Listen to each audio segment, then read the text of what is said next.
La ley es igual para todos.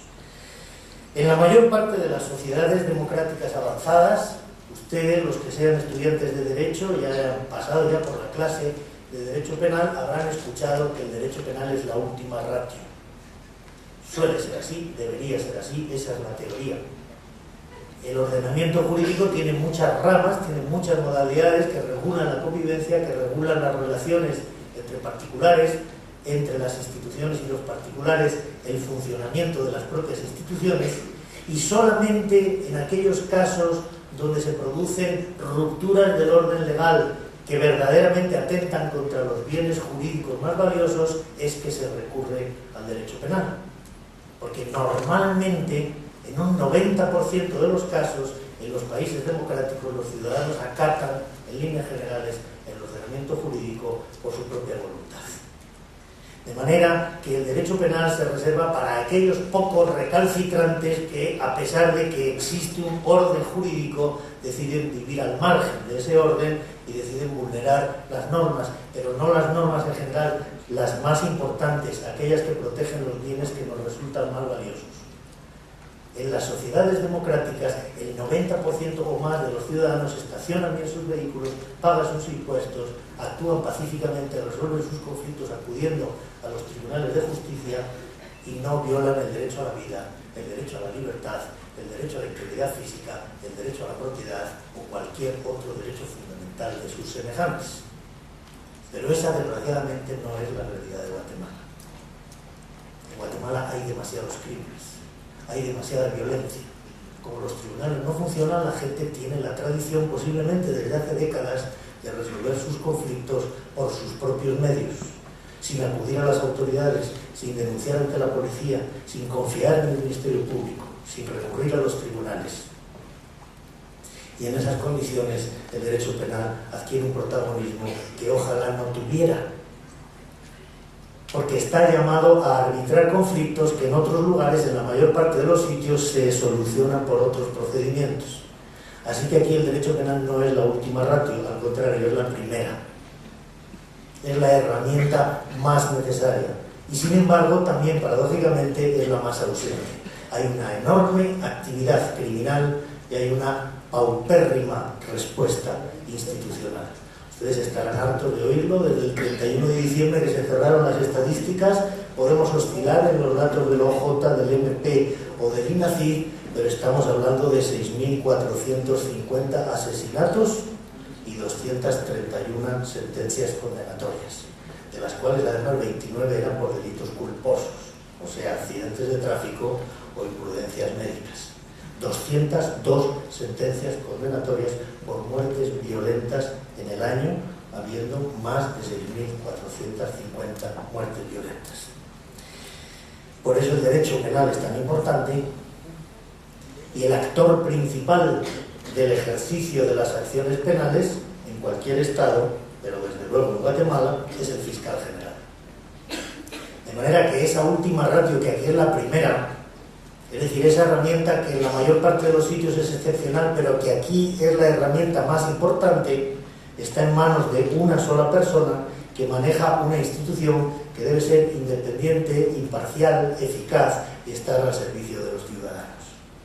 Y en esa situación en la que la impunidad es la regla y la justicia es la excepción, para ese puesto de fiscal general se necesita el mejor penalista de Guatemala, el mejor que Guatemala pueda encontrar, porque la tarea es casi imposible, es dificilísima, porque se trata de revertir esa situación de injusticia sistemática y generalizada para traer un poco de justicia a las víctimas de la delincuencia común, de la delincuencia organizada, de la delincuencia económica, de la delincuencia violenta que azota a este país y que, como señalaba muy bien la embajadora, no solamente es un problema de seguridad y de justicia, es un problema también de desarrollo, porque no se puede invertir, porque no viene el turismo, porque la actividad de un país en el que los conflictos se solucionan por esos procedimientos es una actividad necesariamente traumatizada, necesariamente dirigida por cauces contrarios a los normales. Por eso es muy importante, porque se necesita el mejor penalista que Guatemala pueda encontrar para darle esa enorme responsabilidad, traer justicia a un pueblo que la necesita y que la anhela. Pero además es particularmente importante en este caso porque el procedimiento por el que tiene que realizarse esa elección es un procedimiento, y lo llevamos diciendo mucho tiempo y lo explicamos con todo detalle durante el anterior proceso de las comisiones de postulación para renovar la Corte Suprema y las Cortes de Apelación, que, por decirlo diplomáticamente, tiene un gravísimo déficit democrático. Es una elección corporativa que no permite la transparencia que sería deseable y que no nos asegura que el resultado final del proceso sea que el elegido sea ese, el que queremos, el mejor penalista que Guatemala pueda encontrar para hacerse cargo de esa tarea tan difícil. Las comisiones de postulación, diremos alguna cosa de ellas, pero echen una ojeada al diario La Hora, que hoy en la edición de la tarde ya dice quién es la persona que va a resultar elegida, fiscal general. Entonces es el procedimiento del dedazo, por lo menos así he oído yo que se llamaba en México, pero además, o por lo menos en México, se acuñaba la figura del tapado, o sea, sí era nombrado a dedo, pero por lo menos se tapaba ese procedimiento hasta el último minuto, para al menos respetar las formas. Bien, yo quiero pensar que esa noticia solamente se precipita porque ustedes que están preguntando qué pueden hacer, pregunta para la que de antemano no tengo una respuesta definitiva, tienen que ser los que, en función de esa doble condición de jóvenes y de informados, tomen en sus hombros la responsabilidad de asegurarse que la comisión de postulación funciona, que el proceso es transparente porque existen las herramientas para hacerlo y que desde luego el presidente solo pueda elegir entre 6 candidatos que sean todos excelentes penalistas y por lo tanto no tengamos que arriesgarnos a que haya 3 buenos, 3 malos y que vaya a ser que el presidente se equivoque y elija a uno de los malos. Si tiene 6 muy buenos, pues entonces podemos dormir tranquilos porque elija a quien elija de ese grupo de 6, el resultado será alguien muy bueno. Así pues, la primera razón es que aquí el derecho penal es mucho más importante que en cualquier otro sitio.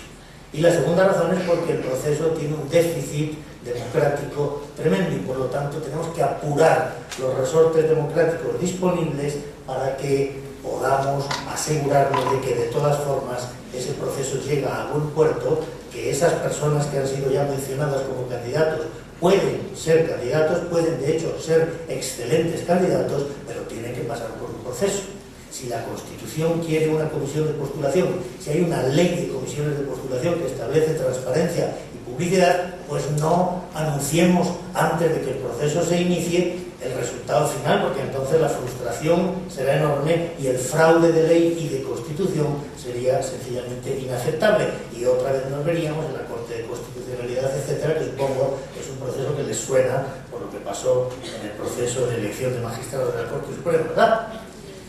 Y hay una tercera razón, y esa sí es muy egoísta porque me afecta personalmente, pero yo quisiera que ustedes se hagan cargo de que les afecta a ustedes mucho más que a mí, mucho más que a la Comisión, al comisionado y a todos los integrantes, y a las Naciones Unidas y a la comunidad internacional. Y es que supongo que ustedes ya se han dado cuenta por los 2 años y unos pocos meses que llevamos trabajando en Guatemala, que de todas nuestras contrapartes, la más importante, la que es nuestro talón de Aquiles, es el fiscal general. La CICIG ha hecho todo lo que ha podido, ustedes juzgarán, no soy yo quien debe evaluar los resultados, pero sí tenemos de alguna manera la sensación, como suele ocurrir siempre con aquello que es muy beneficioso, que es la justicia, que les hemos dado un poquito a probar en un país hambriento de justicia y naturalmente ahora quieren más, no quieren menos, no se han saciado. El haberla aprobado les ha dado más hambre que la que traían. Bueno, ustedes saben que según el acuerdo, según el tratado que firmó Guatemala con las Naciones Unidas, la CICIG es querellante adhesivo. Nosotros no podemos ejercer ninguna acción penal si no la ejercemos con el fiscal, con el Ministerio Público.